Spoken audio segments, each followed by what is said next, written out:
The British Prime Minister, Neville Chamberlain, was wanting to avoid conflict with Germany, and same thing with France, as France and Great Britain are still feeling the effects of World War One, where World War One devastated the United Kingdom's economy, and France had 1 in 10 men literally die from the war effort.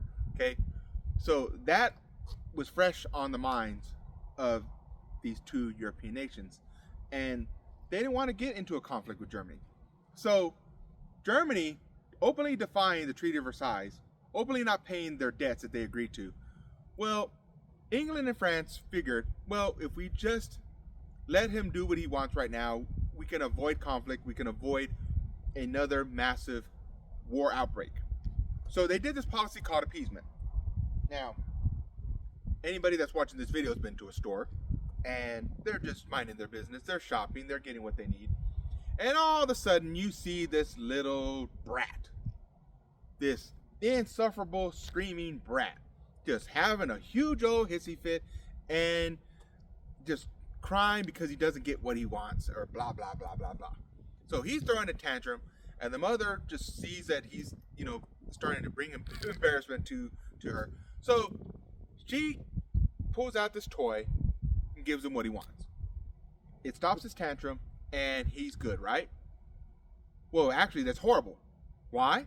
Because when he gets what he wants from throwing a fit, guess what he's going to do again and again? And these tantrums are going to get bigger, and his demands are only going to get bigger. Adolf Hitler is no different when it comes to appeasement. He really wasn't. Because he was threatening war, he was ready to fight, he already rebuilt his military, he was ready to expand his Nazi regime. And so Neville Chamberlain and the French were like, no, we just got to let things be. And the League of Nations, they weren't going to do anything to stop Germany's expansion. They're openly defying the agreement. And so Germany looks at Austria, and Germany's ready to take over that country. And they do. They go into Austria, and they're actually welcomed.